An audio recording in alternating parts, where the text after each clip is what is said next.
Curb Servers, The Block, Episode 8. Now, I always tell y'all, sometimes it's peaches and cream on the block, and sometimes there's brush fires. You just never know. But most of the time, it was peaches and creams. Yeah, we had parties, we had fun, especially on New Year's Eve. We love New Year's Eve. Now, before I get too far down this story, I've been having even more people contacting me, making some corrections. See, I told y'all, this stuff is just beginning. There's all kind of people going to be contacting me, reminding me of stories and events that I forgot about. Ken Dog has let me know, hey, I wasn't no damn Sixer fan. I was a Laker fan and a Raider fan. You're right. My bad. Now that you screamed at me, my whole memory has came back. I'm like, you're right. You was a damn Laker fan and so was Big Larry. My apologies. There's going to be more corrections as we move forward, but not too many. Now, listen here, moving forward. New Year's Eve was always popping. Yeah, we love New Year's Eve because that was the night we got to shoot it up and bang, bang. Yeah, you might get to sip a little drink.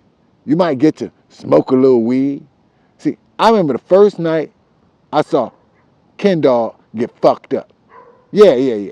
See, he tried to hang out with Big Larry like he was the man. You know, he got to sip on some beer that night.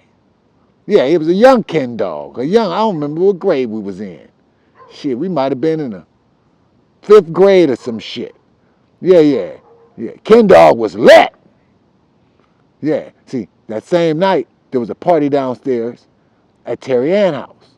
And we was all downstairs, me, Little Wino, Skeeter, and they always had a bunch of cousins over. Levi and Stephanie and Gypsy and, a gang of cousins. They had a big family. They would always be over, and we was all hanging out, partying, and they had one of their aunties, and what was that? Okay, it'll come to me. But Skeeter's auntie, she rolled up a little weed, and she was like, check this out. Tonight, all you little niggas gonna get high. We was like, we only 8, we only 10, we only 11, we can't be smoking. Shut up! All you little niggas getting high tonight. We all looked at each other. I believe the homie Pee-wee said, my mama gonna get mad if I smoke because my tonsils may start hurting. Back in the days, you blamed everything on your tonsils. See, these young kids don't know nothing about that no more. They don't have tonsil problems no more. Back in the days, whenever you just blame it on your tonsils. Pee-wee said, my tonsils hurt. She said, well, you don't smoke nothing. Everybody got to hit the weed for the first time. We was all 8, 9, 10. Yeah, that was Skeeter auntie. Skeeter tap in. He'll let me know who his auntie was that let us hit the weed that night. First time we ever smoked. See, we love New Year's Eve. All kind of shit. See, that was the first time I got to see a lot of the different parents break out the artillery. Break out their 38s, they deuce 5s, they shotguns. See, we all knew different people's parents had different weapons because we'd be talking about it. My pop's got a 38. No, my pop's got a 4.5. Hey, my pop's got a shotgun. And, well, not my pops, because only a couple of us had a pops. Most of us had single mothers, to be honest with you. But you know what I mean. There was a lot of people with weapons in the house. Now, I got to be honest with you. On the block, that wasn't the first time that we used to party on New Year's Eve and see the weapons pop off. See, I didn't even move to the block till I was like in kindergarten, like 6 years old or something. Whatever you are in kindergarten.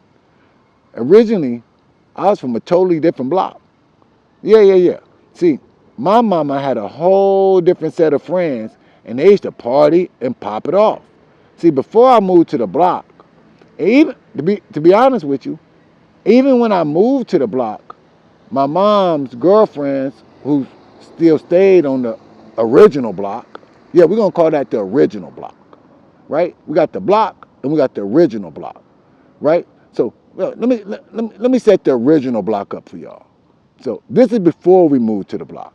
Before we moved to the block, my mom had um, a very my mom had 4 girlfriends that to this day these are always considered her original homegirls, right? This is my original set of what we call play cousins, right? Because these was all my mama's and all of our parents' friends. So before I moved to the block, my mama was friends with this lady, Teresa, this lady, Terry, so my auntie Teresa, my auntie Terry, there was my auntie Gina, um, right? Okay, right there. Let me get that right. Is that right? Yeah. So there was my auntie Terry, my auntie Teresa, and my auntie Gina, and my mama. That was my mama's original crew. All of them, right? And they all lived on the original block, right? And they were partying. My auntie Teresa, her husband, my uncle Maestro, he had kids before he had got with my auntie Teresa. So his kids, because my auntie Teresa didn't have no kids. So his kids will always be over, and we will always be partying with his kids and their cousins. There was like some of my first play cousins. And then my auntie Terry, they wind up moving to Compton, but we always went over their house even when they moved to Compton because this was my mama good friend, and their son Robbie was like my cousin too.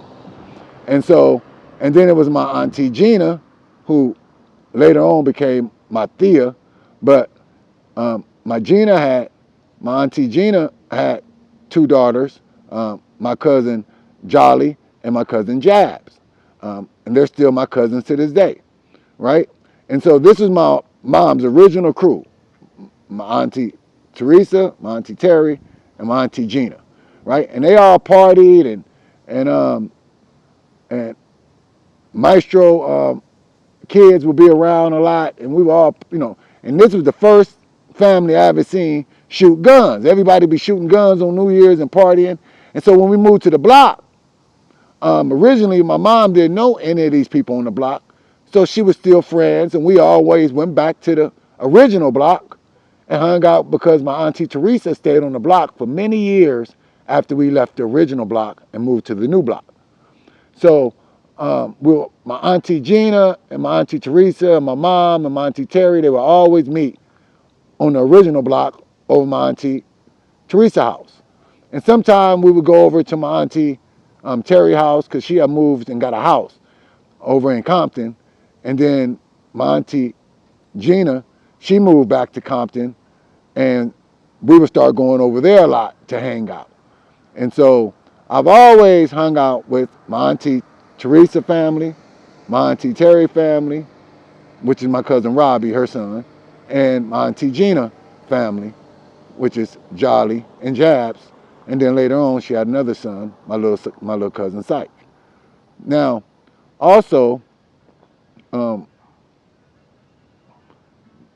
Jolly and Jabs had 2 cousins that kind of lived with them, so they was like they sister brothers and sister cousins and all that. My cousin Renee, my cousin Frankie, and my cousin Hoppadine.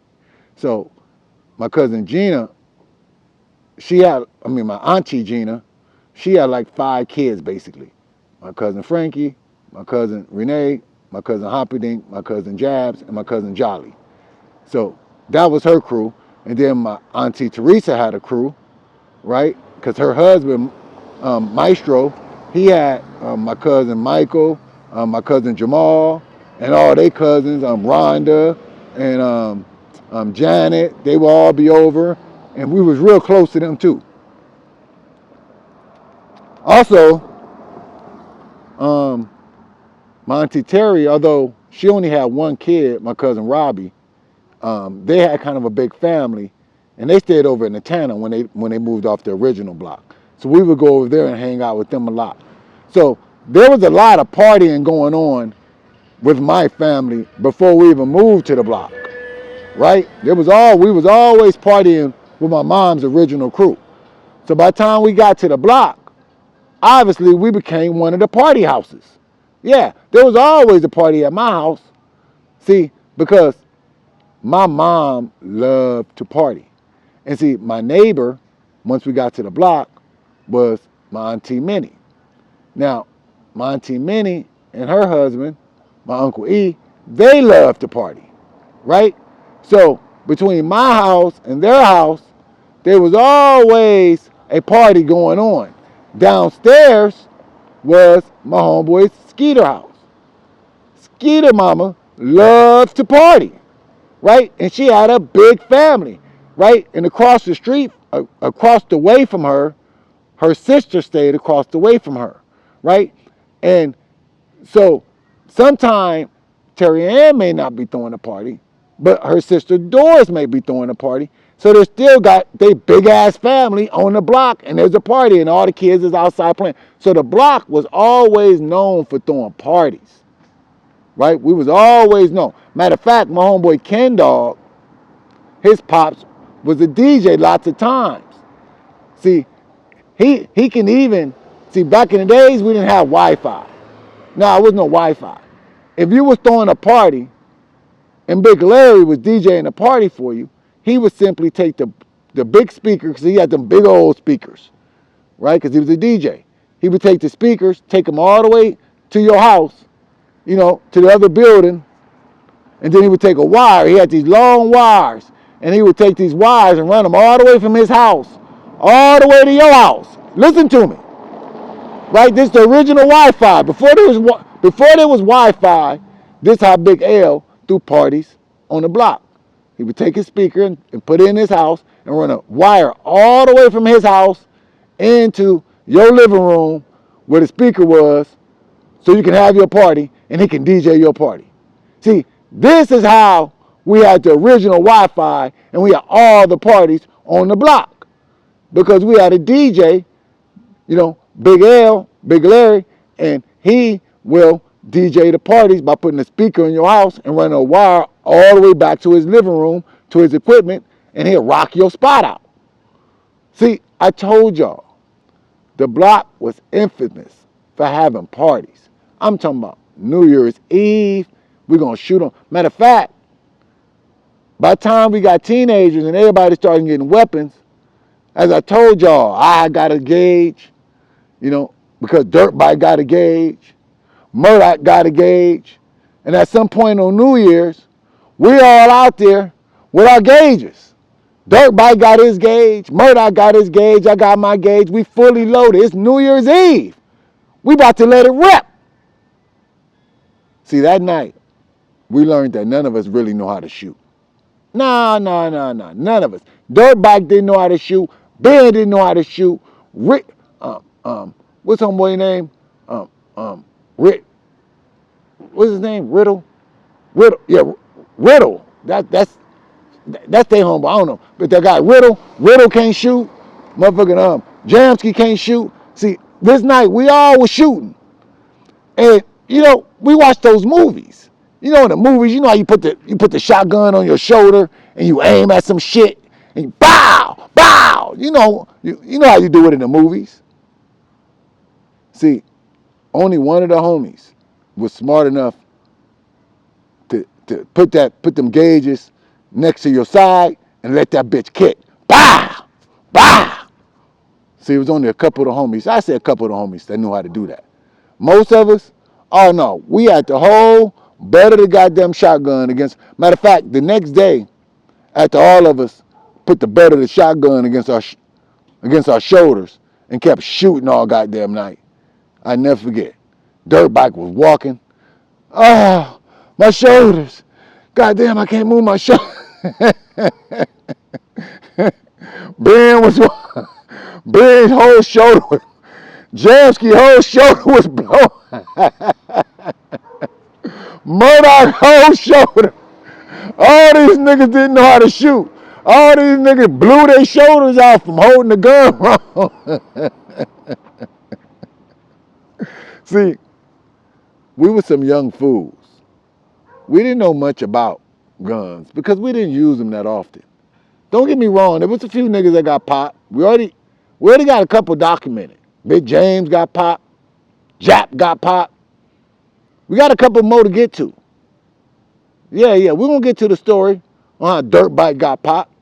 Yeah, all these silly niggas, we're going to tell their stories. Yeah, that's right. Dirt Bike ass, he got popped too. We'll get to that story one day. From now on, pay attention. Hit the like button. Subscribe. Share this to a friend. This is Curve Service. The Block. Episode 8. Raw and uncut. Get your popcorn ready. We're coming back for more.